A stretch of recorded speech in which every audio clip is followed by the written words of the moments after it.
Hello बच्चों, welcome to SR classes. तो अभी की इस वीडियो में हम लोग यहाँ पे क्लास 10th हिस्ट्री चैप्टर 2 जिसका नाम है समाजवाद, साम्यवाद और रूसी क्रांति, उसके जितने भी इम्पोर्टेंट सब्जेक्टिव प्रश्न बन सकते हैं, चाहे वो लघु उत्तरीय हो या दीर्घ उत्तरीय हो, सब हम लोग यहाँ पर करने की कोशिश करेंगे। ठीक है जी, तो एंड तक बने रहना है। शुरू करते हैं पहले प्रश्न से। ये तो दूसरा प्रश्न दिख रहा है, थोड़ा सा ऊपर जाना पड़ेगा। ओके, तो हम यहाँ से शुरू करेंगे। ठीक है, हाँ, ये एक पेज का थोड़ा सा कलर धुंधला है, तो आप लोग आराम से देख लीजिए, इसे दिख तो रहा ही होगा।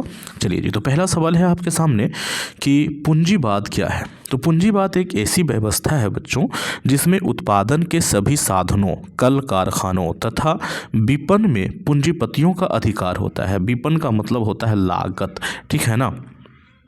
इन सब पर ध्यान से सुनिएगा कि पूंजीवाद एक ऐसी व्यवस्था है जिसमें उत्पादन के साधन मतलब जहाँ से भी आप पैसा कमा सकते हो ना, उन साधनों पर किसी पूंजीपति का क्या रहेगा, कब्जा रहेगा। कल कारखानों पर, इन सब चीज़ों पर पूंजीपतियों का अधिकार होता है। ऐसी व्यवस्था में पूंजीपति लोग अपने निजी स्वार्थ के लिए बड़े पैमाने पर वस्तुओं का उत्पादन करते हैं। यह सार्वजनिक क्षेत्र में विस्तार और आर्थिक गतिविधियों में सरकारी हस्तक्षेप का विरोध करती है। ये जो व्यवस्था है बच्चे, ये क्या करती है, तो सार्वजनिक क्षेत्र में जो विस्तार है, मतलब कि कंपनी को, या तो यूँ कहें कि जो चीज़ें हैं, उत्पादन के जो साधन है, उसको ये फैलाने के मूड में नहीं होता है। ठीक है, और साथ ही साथ ये क्या है बच्चों, आर्थिक गतिविधियों में सरकारी हस्तक्षेप का भी विरोध करता है। मतलब कि उसके काम करने के तौर तरीकों में सरकार कोई हस्तक्षेप ना करे, सरकार उसको सिखाने ना जाए, ऐसा चाहते हैं। मतलब कि जो पूंजीपति लोग हैं ना, वो खुद का बिजनेस खुद से करना चाहते हैं, सरकार का कोई दखल पसंद नहीं करते। मोस्ट इंपॉर्टेंट प्रश्न है बच्चों कि खूनी रविवार क्या है। तो 1905 ईस्वी के रूस जापान युद्ध में रूस एक बहुत ही छोटे देश जापान से पराजित हो गया। हम सब जानते हैं कि 1905 ईस्वी में रूस और जापान में जो युद्ध हुआ था, तो रूस जो है वो दुनिया का एक बहुत ही छोटा सा देश है, जापान जो कि एशिया में आता है, उससे पराजित हो गया था। जापान से इस पराजय के कारण रूस में क्रांति हो गई।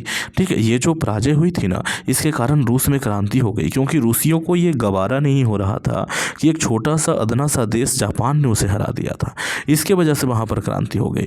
9 जनवरी 1905 ईस्वी को वहाँ की जनता रोटी दो का नारा लगाते हुए सेंट पीटर्सबर्ग स्थित राजा के महल की ओर जा रहे थे। मतलब कि क्या है बच्चों, 9 जनवरी को, जो कि 1905 में हुई थी, रोटी दो का नारा लगाते हुए सेंट पीटर्सबर्ग जगह का नाम है जहाँ पर राजा का महल हुआ करता था। ठीक है, जिस पर राजा की सेना ने गोलियां चला दी। उसमें सैकड़ों लोग मारे गए। चूंकि यह घटना पुराने रूसी कैलेंडर के अनुसार रविवार के दिन घटा था, इसीलिए इस घटना को खूनी रविवार या लाल रविवार के नाम से जाना जाता है। बहुत इंपॉर्टेंट प्रश्न है बच्चे, इसी तरीके से आपने इसका जवाब देना है। ठीक है, अगला प्रश्न है कि अक्टूबर क्रांति क्या है। Very very important.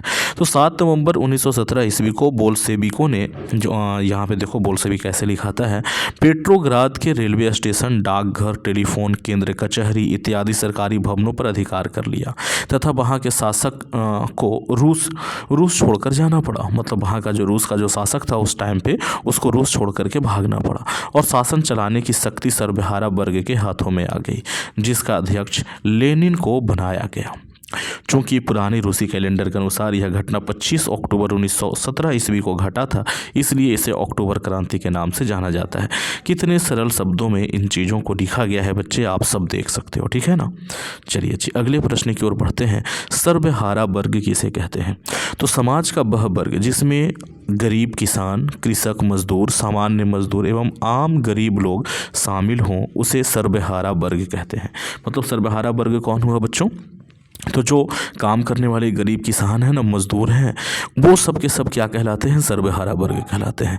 Karl Marx के अनुसार यह वर्ग सुविधा विहीन था तथा इसे कोई अधिकार प्राप्त नहीं था। कार्ल मार्क्स की अगर हम माने तो उनका ऐसा कहना था बच्चों कि यह जो वर्ग है ना, इसे किसी भी प्रकार की सुविधा हासिल नहीं थी और पूंजीपति लोगों के द्वारा इस वर्ग को शोषित एवं उपेक्षित किया जाता था। मतलब पूंजीपति जो थे ना, वो इनका शोषण करते थे। शोषण करने का मतलब इनसे काम लेते थे, मनमाना काम लेते थे और जितना मर्जी हो उतना उनको मेहनताना देते थे, बहुत कम देते थे या तो नहीं भी देते थे। ठीक है बच्चे, अब आपको बताना है कि क्रांति से पूर्व रूसी किसानों की स्थिति कैसी थी, मतलब क्रांति से पहले। तो देखो बच्चे, क्रांति से पहले चाहे किसान हो, मजदूर हो, कोई भी हो, अगर क्रांति किसी देश में हुआ है ना, तो इतना मान लो कि किसानों की और मजदूरों की स्थिति खराब रही होगी, तभी क्रांति हुई, वरना क्यों क्रांति होता। ठीक है, तो ये हमने एक मोटा मोटी अपने दिमाग में ये डाल लिया। अब हम आगे बढ़ते हैं। तो क्रांति से पहले रूसी किसानों की स्थिति अत्यंत दयनीय थी, क्योंकि उनके पास पूंजी का अभाव था तथा वे कर्जों के बोझ से दबे हुए थे। ये यहाँ पर कर्ज लिखा हुआ है बच्चों, तो कर्जों के बोझ से दबे हुए थे। वे अपने खेतों में पुराने ढंग से खेती करते थे, जिसके कारण उपज काफ़ी कम होती थी। समस्त किसानों की जनसंख्या 1/3 भाग भूमिहीन था, जिसकी स्थिति गुलामों जैसी थी। मतलब क्या है बच्चों कि रूस में जो किसान थे ना, उनकी स्थिति बड़ी बुरी थी, बहुत ज़्यादा बुरी थी। क्यों बुरी थी? क्योंकि वो कर्ज के ये में दबे हुए थे, कर्ज के बोझ में दबे हुए थे। उनके पास जो भी खेती थी, उन खेतों पर वो पुराने ढंग से खेती करते थे, मतलब कि बैलों से हल चलवाना वगैरह, उस ढंग से खेती करवाते थे। उपज काफ़ी कम होती थी। मतलब किसानों की अगर कुल जनसंख्या का ये देखा जाए ना, तो उसका 1/3 का मतलब ये होता है बच्चे कि अगर आप मान लो 90 किसान है, तो इसका 1/3 करोगे ना, तो इसको 3 से भाग लगा दो। 30 किसान ऐसे थे जिनकी स्थिति गुलामों की जैसी थी, मतलब वो किसान थे ही नहीं, वो किसी न किसी के गुलाम थे, इस स्थिति में थे। बाकी 60 की स्थिति भी कोई अच्छी नहीं थी। ठीक है बच्चों। अच्छा, अगला प्रश्न है, रूसी क्रांति के किन्हीं 2 कारणों का वर्णन करें। तो देखिए कैसे लिखेंगे कि रूसी क्रांति के 2 कारण इस प्रकार निम्नलिखित हैं। पहला है जार की निरंकुशता एवं अयोग्य शासन। इसमें डैश देकर के क्या लिखा गया है कि रूसी क्रांति के लिए जार की निरंकुशता एवं अयोग्य शासन काफ़ी महत्वपूर्ण माना जाता है। और दूसरा, कृषकों की दयनीय स्थिति। रूस में क्रांति का एक प्रमुख कारण कृषकों की दयनीय स्थिति भी मानी जाती है। बस कितना छोटा छोटा सिंपल तरीके से यहाँ पर लिख करके इसे हटा दिया गया। ठीक है बच्चे, चलिए अगले प्रश्न की ओर बढ़ते हैं कि रूसीकरण की नीति क्रांति हेतु कहाँ तक उत्तरदायी था। देखो, रूसीकरण की नीति चलाई गई थी रूस के जार के द्वारा। तो आपसे ये पूछा जा रहा है कि क्या इस नीति की वजह से रूस की में जो क्रांति हुई थी उस पर कोई प्रभाव पड़ा था, ये प्रश्न है। तो देखो, रूस में स्लाव जाति के लोग बहुसंख्यक थे। स्लाव मतलब वहाँ पे एक जाति था, वो बहुसंख्यक थे, मतलब कि वहाँ पर उनकी आबादी ज़्यादा थी। इसके अलावा वहाँ पर यानी कि रूस में फिन, पोल, जर्मन, यहूदी इत्यादि लोग भी रहा करते थे। मतलब ये सभी जातियाँ हैं जो रूस में रहते थे उस ज़माने में, स्लाव जातियों के अलावा निवास करते थे, जो कि अल्पसंख्यक थे, मतलब इनकी संख्या जो थी वो कम थी। राजा ने रूसीकरण नीति के तहत सभी लोगों पर एक रूसी भाषा, शिक्षा, संस्कृति और रीति रिवाज लादने का प्रयास किया। अब रूस का जो राजा था उस ज़माने में, उसे किसी ने ये कह दिया कि अगर देश में एक चाहते हैं तो फिर देश में हर एक इंसान को एक ही तरीके से रहना चाहिए, हर एक इंसान को एक ही भाषा बोलनी चाहिए, एक ही सभ्यता और संस्कृति का पालन करना चाहिए, तभी देश में एकता आएगा। तो उसने इसको बहुत दिल से लगा लिया और उसने ये एक कानून ही बना दिया कि आज से सब इंसान रूसी भाषा बोलेगा। कोई फ्रेंच है तो फ्रेंच नहीं बोलेगा, जर्मन है तो जर्मन की भाषा नहीं बोलेगा। ठीक है बच्चे, इस तरीके से। तो किसी से अगर आप उसका भाषा छीनिएगा ना, तो उसको बड़ी दुख होगा, बहुत दुख होगा। ठीक है, तो वही यहाँ पर लिखा हुआ है बच्चों कि ये जो अल्पसंख्यक थे उन पर क्या किया गया, रूसीकरण की नीति के तहत क्या हो गया, रूसी भाषा, शिक्षा, संस्कृति और रीति रिवाज थोपने का प्रयास किया गया, जिसके कारण अल्पसंख्यक लोगों में असंतोष की भावना फैल गई और वहाँ क्रांति होना शुरू हो गया। मतलब कि ये भी एक कारण था रूस की क्रांति का। अगला प्रश्न है बच्चों कि साम्यवाद एक नई आर्थिक एवं सामाजिक व्यवस्था थी कैसे। साम्यवाद जो हम लोग बार बार सुनते हैं, तो पूछा जा रहा है कि एक नई आर्थिक और सामाजिक व्यवस्था थी कैसे, बताइए। तो 7 नवंबर 1917 ईस्वी से पहले रूस में राजवंशीय शासन स्थापित था, ये सब जानते हैं, जो निरंकुशता का प्रतीक माना जाता था। मतलब कि जो कि निरंकुश था। निरंकुश का मतलब होता है जिस पर किसी तरीके का कोई लगाम ना हो, बिल्कुल मनमानी ढंग से अपना सरकार चलाता था, तो उसका ये प्रतीक था, है ना। उस शासन व्यवस्था में किसानों, मजदूरों और सामान्य लोगों का जीवन अत्यंत ही दयनीय था। मतलब कि उस तरीके का जो शासन व्यवस्था रूस में था ना, उस व्यवस्था में चाहे बात किसान की हो, मजदूर की हो या सामान्य लोगों की हो, जीवन उनकी बड़ी दयनीय स्थिति। ठीक है बच्चे, इस स्थिति को सुधारने के लिए 1917 ईस्वी में लेनिन के नेतृत्व में साम्यवादी क्रांति हुई, हम सब जानते हैं। और सत्ता की बागडोर सर्वहारा वर्ग यानी कि गरीबों और मजदूरों के हाथों में आ गई। और अब हर क्षेत्र पर आम लोगों का अधिकार हो गया। अतः हम कह सकते हैं कि साम्यवाद एक नई आर्थिक एवं सामाजिक व्यवस्था थी। देखो नई आर्थिक व्यवस्था इसलिए क्योंकि गरीबों के पास भी पैसे हो गए, और सामाजिक व्यवस्था इसलिए क्योंकि गरीब जो है वो अब दबे कुचले नहीं रहे, वो डरते नहीं थे किसी से। उनको भी पता था कि अब सत्ता हमारे हाथ में है, तो एक नए प्रकार की समाज की स्थापना हुई। तो हम कहेंगे कि नई सामाजिक व्यवस्था भी बनी और नई आर्थिक व्यवस्था भी बनी। ठीक है बच्चों, अगला प्रश्न है नई आर्थिक नीति मार्क्सवादी सिद्धांतों के साथ समझौता था कैसे। देखो, रूस में लेनिन ने एक नई आर्थिक नीति का प्रतिपादन किया था, लेकिन वो मार्क्स के द्वारा बताए गए नीतियों से थोड़ा अलग था। कार्ल मार्क्स का कहना जो था ना वो बिल्कुल अलग था। उनका कहना था कि देश में जितने भी ये हैं उत्पादन के साधन हैं उस पर सरकार का कब्जा होना चाहिए। तो उत्पादन के इन्हीं साधनों में से एक साधन है बच्चे ज़मीन। ज़मीन से बहुत सारी चीज़ें उपजती हैं, तो उस पर सरकार को कब्जा कर लेना चाहिए था। लेनिन ने ये काम किया भी था। कार्ल मार्क्स के बताए रास्ते पर चलते हुए उसने रूस में जितने भी किसान थे उन सब से उनकी ज़मीनें छीन ली थी, और छीनने के बाद उनको कहा गया कि आप यहाँ खेती कीजिए, बदले में आपको मेहनताना मिलेगा। लेकिन इस नीति से बहुत ज़्यादा फ़ायदा नहीं हुआ था, बल्कि नुकसान होने लगा था। ये मैंने पढ़ाया है आप लोगों को, ठीक। तो इसीलिए लेनिन ने अपने पैर वापस खींचे और एक नई आर्थिक नीति अपनाया। ठीक है बच्चों, तो वही पूछा जा रहा है कि लेनिन के द्वारा बनाया गया ये जो नई आर्थिक नीति था ना, वो मार्क्सवादी सिद्धांतों के अनुरूप नहीं था, बल्कि उससे एक समझौता था कि ठीक है, कार्ल मार्क्स अपने हिसाब से बता दिए थे, लेकिन वो प्रैक्टिकल नहीं था। प्रैक्टिकल ये वाला है। ठीक है बच्चों, आइए अब हम थोड़ा सा इसके बारे में देख लेते हैं।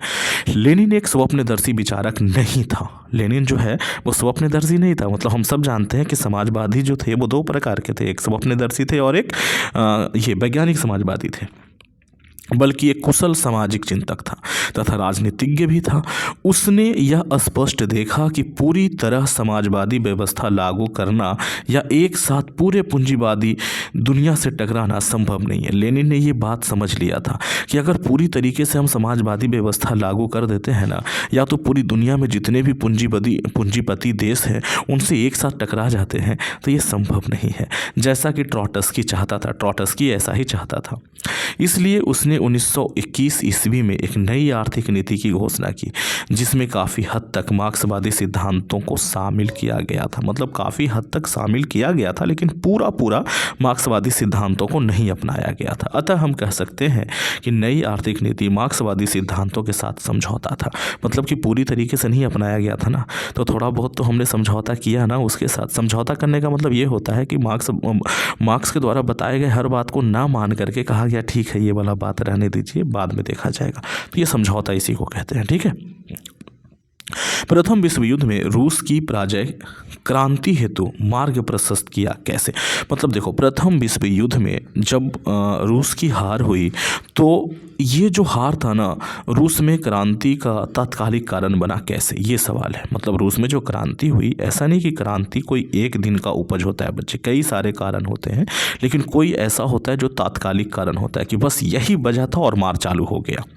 तो प्रथम विश्व युद्ध ही तात्कालिक कारण बना था कैसे, ये आपको बताना है। तो देखो, प्रथम विश्व युद्ध 1914 ईस्वी से 1918 ईस्वी तक चला था, ये हम सब जानते हैं। और इस युद्ध में रूस भी मित्र राष्ट्र की ओर से शामिल हुआ था। इस युद्ध में रूस के शामिल होने का एक मुख्य उद्देश्य यह था कि देश की जनता आंतरिक कलह को भूलकर बाहरी मामलों में उलझ जाए। देखो, जार जो था वहाँ पर निकोलस द्वितीय जो था, उसके खिलाफ रूस की जनता बड़ी मतलब ये हो गई थी, उग्र हो गई थी, और किसी भी टाइम वहाँ पर विद्रोह होने वाला था। इस स्थिति को जार भी समझ रहा था, ठीक ना। तो उसने सोचा कि पब्लिक को किसी भी तरीके से गुमराह करने के लिए, उसका ध्यान भटकाने के लिए क्यों ना प्रथम विश्व युद्ध में भाग ले लिया जाए। तो मित्र राष्ट्र की तरफ से ये भाग ले लिया और अपने सैनिकों को भेज दिया, ताकि पूरा का पूरा पब्लिक का ध्यान उधर मुड़ जाए। तो पब्लिक का ध्यान उधर मुड़ता या पब्लिक खुश तब होती ना जब रूस की सेना जीतती। तो पता चला कि रूस की सेना डेली हार रही है। आज 1000 सैनिक मारे गए, कल 1200 मारे गए थे, परसों 1500 मारे गए थे, मतलब डेली मरने की खबर आ रही है। तो क्यों भाई, ऐसा क्यों? रूस की सेना के हाथ पैर कट गए थे क्या? तो नहीं, उसके पास अच्छे हथियार नहीं थे, अच्छे कपड़े नहीं थे, खाने को सामान बढ़िया नहीं मिल रहा था, समय से उनको फैसिलिटीज़ नहीं मिल रहा था। तो क्यों? क्योंकि रूस के पास पैसे नहीं थे। मतलब जार अयोग्य था, राजा हमारा सही नहीं था। लोगों में मतलब जार ने क्या सोचा था कि लोगों को हम क्या करेंगे, बहला देंगे, लोगों को भटका देंगे, उसका ध्यान हटा देंगे, ऐसा कर करके प्रथम विश्व युद्ध में भाग ले करके। लेकिन यहाँ पर दौर उल्टा पड़ गया, क्योंकि रूस डेली हार रहा था। ठीक है, तो इसी वजह से हम कह सकते हैं कि भाई रूस की जनता जो है ना वो सड़कों पर आ गई और जार को कहा कि बस अब तो यहाँ से हट जा, हमारे बाल बच्चे डेली मर रहे हैं तुम्हारी वजह से, और वो तात्कालिक कारण बन गया। यही बात है यहाँ पर लिखी हुई है। ठीक है बच्चों, तो ध्यान से सुनिएगा। तो क्या था कि आंतरिक कलह को भूलकर बाहरी मामले में उलझ जाए, लेकिन रूसी सेना की चारों ओर से हार हो रही थी। युद्ध के बीच में ही राजा ने सेना का कमान अपने हाथों में ले लिया। अच्छा, युद्ध के बीच में राजा जो कि बिल्कुल निकम्मा था, कुछ नहीं जानता था युद्ध के बारे में, उसने सेना की कमान अपने हाथों में ले ली कि अब हम सेनापति रहेंगे। परिणाम स्वरूप राज दरबार खाली हो गया और उसकी पत्नी जरीना को षड्यंत्र करने का मौका मिल गया, जो रूस में क्रांति का मुख्य कारण माना जाता है। ठीक है बच्चों, तो लघुतरीय प्रश्न इतना ही बन सकता है, इससे ज़्यादा प्रश्न बनेगा नहीं। अब जो है बच्चा वो थोड़ा सा दीर्घोत्तरीय प्रश्न है, वो हम लोग देख लेते हैं। तो रूसी क्रांति के कारणों की विवेचना करें, मतलब कि रूस में जो क्रांति हुई उसके क्या कारण थे ये हमें बताना है। तो रूसी क्रांति के कारणों का वर्णन इस प्रकार है या निम्नलिखित है, इस तरीके से आपको शुरुआत करना है अपने आंसर का। अब 1 2 3 करके लिखेंगे। पहला है जार की निरंकुशता एवं अयोग्य शासन। 2 लाइन इसमें आप लिख भी सकते हो कि रूसी क्रांति के लिए जार की निरंकुशता एवं अयोग्य शासन काफ़ी महत्वपूर्ण माना जाता है। मतलब सब में यही महत्वपूर्ण माना जाता है, करते लिखते चले जाओ। कृषकों की दयनीय स्थिति लिख देंगे कि रूस में क्रांति के एक प्रमुख कारण है कृषकों की दयनीय स्थिति। ठीक, ऐसे ही सारा रूसीकरण की नीति। तो रूसीकरण की नीति के तहत राजा ने बहुसंख्यक एवं अल्पसंख्यक पर एक रूसी भाषा, शिक्षा और संस्कृति लादने का प्रयास किया, जिसके कारण अल्पसंख्यक लोगों में असंतोष की भावना फैल गई। वहाँ क्रांति होना शुरू हो गया। मजदूरों की दयनीय स्थिति लिखेंगे भाई, मतलब किसी भी क्रांति का क्या वजह हो सकता था। हाँ, यही ना कि मजदूर की स्थिति खराब, किसान की स्थिति खराब, आम लोगों की स्थिति खराब, यही तो होगा तभी ना जनता आएगा राजा को मारने के लिए। अगर जनता खुश रहे, चारों तरफ खुशहाली रहे, तो मतलब उसके हाथों में खुजली थोड़े ना हो रही है भाई कि वो राजा को मारने के लिए निकल जाए लाठी पहना लेकर के, है ना। तो यही बातें मोटा मोटी आपको लिख देनी है भाई। यहाँ पर है कि मजदूरों की स्थिति दयनीय, वो भी यहाँ पर लिख देंगे कि क्रांति से पहले रूस में मजदूरों की स्थिति अत्यंत दयनीय थी। उनसे काम अधिक कराया जाता था, पैसे काफ़ी कम दिया जाता था। ठीक, औद्योगिकरण की समस्या, रूस में फैक्ट्री वगैरह था ही नहीं, बहुत कम था, बहुत छोटे पैमाने पर था। ठीक, तो क्रांति से पहले रूस में सभी उद्योग एक ही जगह पर केंद्रित था और उद्योगों के विकास के लिए विदेशों से पैसा मंगाया जाता था, जिसके कारण देश की अर्थव्यवस्था काफ़ी चरमरा गई थी। परिणाम स्वरूप वहाँ पर क्रांति होना शुरू हो गया। तो ये आपने 5 कारण लिख देना है, 5 नंबर आपको मिल जाएंगे। अगला प्रश्न है बच्चों, नई आर्थिक नीति क्या है। तो 1921 में पुराने व्यवस्था को समाप्त करके एक नई व्यवस्था लाने का प्रयास किया गया, जिसे नई आर्थिक नीति के रूप में जाना जाता है। नई नीति को बनाने का मुख्य उद्देश्य पिछले अनुभवों से सीखकर व्यावहारिक कदम उठाना था। देखो, शुरुआत में लेनिन जब राजा बना तो उसने कार्ल मार्क्स के द्वारा बताए गए सभी बिंदुओं को ध्यान में रखते हुए उसने एक कानून बना दिया था। बाद में पता चला कि ये कानून जो है वो उतना काम का नहीं है। ठीक है, बोलने को अच्छा लगता है लेकिन प्रैक्टिकली हम इसे इम्प्लीमेंट नहीं कर सकते, नहीं लागू कर सकते। तो पिछले अनुभव से सीख करके नया जो ये किया गया था, नया कानून बनाया गया, उसी को नई आर्थिक नीति कहते हैं, उसी को यहाँ पर लिखा गया है। क्या है बच्चों, तो इस नए नीति के बातों को निम्नलिखित बिंदुओं के आधार पर समझ सकते हैं। पहला है, किसानों से अनाज लेने के स्थान पर एक निश्चित कर लगाया गया और शेष बचा हुआ अनाज किसानों का होता था, जिसका उपयोग किसान अपनी इच्छा के अनुसार कर सकता था। शुरू में क्या था कि जितना भी अनाज उपजता था ना, सरकार के लोग सब आकर के छीन लेते थे, बदले में थोड़ा सा पैसा देते थे। ठीक है, ये के रूप में कि चलो ये तुम्हारा मेहनताना है, ये रखो। बाद में क्या हुआ, बोला कि नहीं, अनाज तुम खुद रखो, तुम हमें थोड़ा सा पैसा दो टैक्स के रूप में, ताकि हम सरकारी काम काज कर सके, तुम्हारे लिए सड़कें और रोड वगैरह बनवा सकें, है ना, सिंचाई की व्यवस्था करवा सकें। इस तरीके से किसान खुश हो गया, ज़्यादा मेहनत करके काम करने लगा। पहले की तरह यह नियम जारी रखा गया कि जमीन राज्य की है लेकिन किसान उसका उपयोग अपने अनुसार कर सकता है। देखो, पहले भी यही नियम था, बाद में भी यही नियम रहा कि ज़मीन जो है वो राजा का रहेगा, या तो यूँ कहें सरकार का रहेगा, लेकिन किसान अपनी तरीके से उसका इस्तेमाल कर सकता है। वो तो हमारे यहाँ भी है, आज भी है। सरकार जब रोड बनाना चाहती है तो आपसे आप पूछने नहीं आती कि हाँ आपका ज़मीन रास्ते में पड़ रहा है, आपका ज़मीन हम लें कि नहीं लें। वो 1-2 बड़ी बड़ी मशीनें भेजती हैं और आपके खेत को कोड़ते हुए, जोतते हुए रोड बना देती है ना, क्योंकि वो ज़मीन उसी की है। अच्छा, 20 से कम कर्मचारियों वाले उद्योगों को व्यक्तिगत रूप से चलाने का अधिकार दे दिया गया। देखो, पहले क्या था कि जितने भी उद्योग धंधे रूस में थे, वैसे भी ज़्यादा थे नहीं, लेकिन जितने भी थे उस सब पर कब्जा कर लिया था सरकार ने। तो वहाँ के काम करने वाले जो लोग थे उन्होंने खुद को सरकारी कर्मचारी समझ लिया और वो ढंग से काम करना बंद कर दिए। सरकार के लोग कितना अच्छे से काम करते हैं हम सब जान रहे हैं ना बच्चे, सरकारी बनते ही काम करना छूट जाता है लोगों से। तो ऐसा कहा गया कि ऐसा है कि 20 से कम अगर कहीं पर मजदूर रहता है ना तो उसको निजी आदमी चला सकता है। ठीक। विदेशी पूंजी को देश के अंदर सीमित तौर पर मंगाया जाने लगा, मतलब कि बाहर से लोगों को बुलाया जाने लगा कि आइए और आकर के हमारे यहाँ कारोबार कीजिए ताकि लोगों को नौकरी मिले। ठीक है। विभिन्न स्तरों पर बैंक खोले गए। व्यक्तिगत संपत्ति एवं जीवन बीमा की राजकीय एजेंसी द्वारा शुरू किया गया, मतलब LIC वगैरह शुरू किया गया। ट्रेड यूनियन की अनिवार्य सदस्यता समाप्त कर दी गई, मतलब ट्रेड यूनियन का एक सदस्यता लेना होता था बिजनेस करने के लिए, बोला ये बंद करो इसे। ये क्यों मतलब बुरा था ये कभी किसी और वीडियो में बताया जाएगा, वीडियो लंबा हो रहा है। ट्रेड यूनियन बड़ा ख़तरनाक चीज़ था, इसका ख़त्म होना बहुत ज़रूरी था। अगला प्रश्न है बच्चों, रूसी क्रांति के प्रभाव की विवेचना करें, बहुत इंपॉर्टेंट है ये। ठीक है, तो एक सेकेंड। हाँ जी, तो प्रश्न है कि रूसी क्रांति का जो प्रभाव पड़ा दुनिया में उसकी हमें विवेचना करनी है। तो रूस के क्रांति के बाद सत्ता चलाने की शक्ति सर्वहारा वर्ग के हाथों में आ गई, जिसके अध्यक्ष लेनिन को बनाया गया था। अच्छा, दूसरा, रूसी क्रांति के बाद विश्व का विचारधारा दो भागों में बट गया, पहला साम्यवाद तथा दूसरा पूंजीवाद। मतलब कि इससे पहले केवल पूंजीवादी था, लेकिन जब रूस में साम्यवादियों की सरकार बनी तो पूरा विश्व दो गुट में बट गया, एक साम्यवादी गुट और दूसरा पूंजीवादी गुट। साम्यवादी गुट का जो नेता था वो लेनिन बना और सबसे बड़ा और मजबूत देश रूस बना। पूंजीवादियों का नेता अमेरिका था। अच्छा, तीसरा पॉइंट क्या है बच्चे कि द्वितीय विश्व युद्ध के बाद पूंजीवादी विश्व तथा साम्यवादी विश्व के बीच शीत युद्ध आरंभ हो गया। जब दूसरा विश्व युद्ध खत्म हुआ बच्चे, ठीक है ना, तो जो पूंजीवादी देश था और जो साम्यवादी देश था, खास करके जो रूस और अमेरिका कह सकते हैं, उनके बीच में शीत युद्ध बोलते हैं कि मारामारी तो नहीं हो रहा था, लेकिन एक दूसरे के अंदर, एक दूसरे देश के अंदर इन लोगों ने अपने अपने जासूस भेज दिए और एक दूसरे का काम खराब करने के फिराक में लगे रहते थे। ठीक ना, हाँ, ये नहीं कि बम बारूद से मारामारी हो रहा है। अच्छा, रूसी क्रांति के बाद पुराने आर्थिक व्यवस्था को सुधारने के लिए नई आर्थिक व्यवस्था लाई गई। सही बात है कि पुरानी व्यवस्था को हटा करके नई व्यवस्था लाई गई। अच्छा, रूसी क्रांति से प्रभावित होकर एशिया के भी उपनिवेश आज़ादी के लिए प्रयास करना शुरू कर दिए, ये भी सही बात है। अच्छा, अगला प्रश्न है बच्चों कि कार्ल मार्क्स की जीवनी एवं सिद्धांत का वर्णन करें, बहुत इंपॉर्टेंट है। तो देखो, कार्ल मार्क्स का जन्म 5 मई 1818 को जर्मनी के राइन प्रांत के ट्रियर नामक नगर में एक यहूदी परिवार में हुआ था। बिल्कुल सही, ठीक, ऐसे ही लिखना है। उनके पिताजी का नाम हेनरिक मार्क्स था, जो एक प्रसिद्ध वकील थे।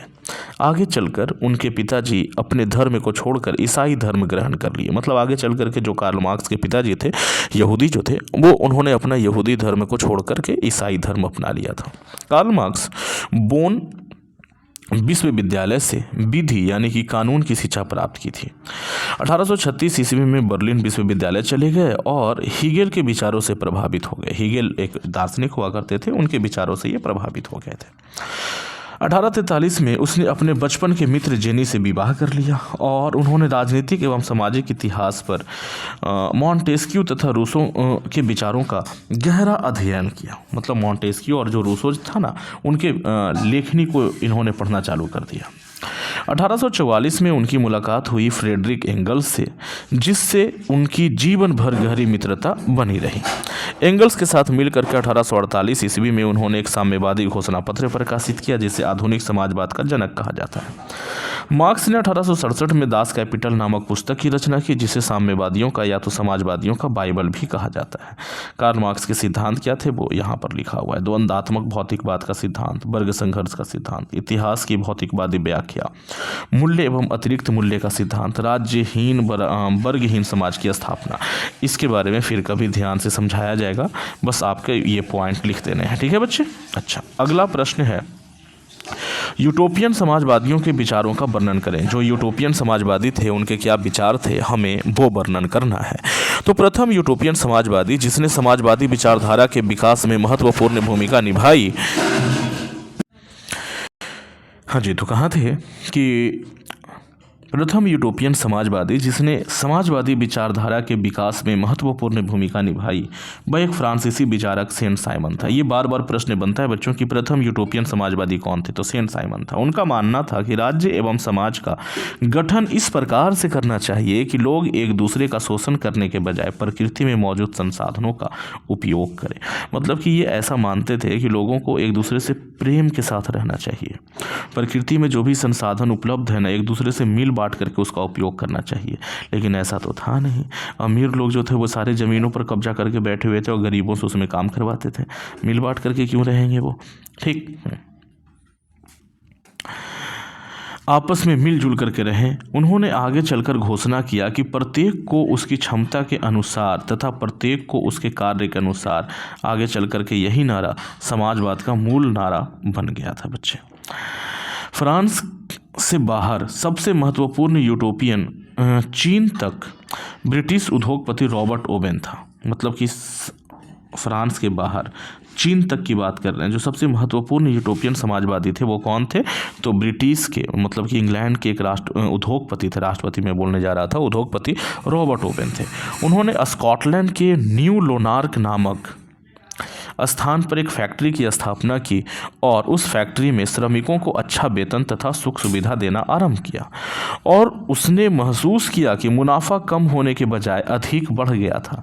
अतः वे इस निष्कर्ष पर पहुंचे कि संतुष्ट श्रमिक ही वास्तविक श्रमिक होता है। ठीक है बच्चों, तो इस तरीके से आपको इसका क्वेश्चन आंसर करना है बच्चे।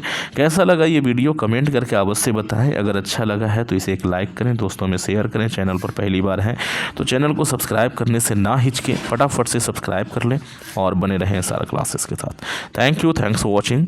और एक कमेंट सुझाव के तौर पर ज़रूर लिख करके जाओ बच्चे, कर करके जाओ कि कैसा लगा ये वीडियो। अच्छा लगा तो अच्छा, बुरा लगा तो बुरा, लेकिन करना ज़रूर। Thank you.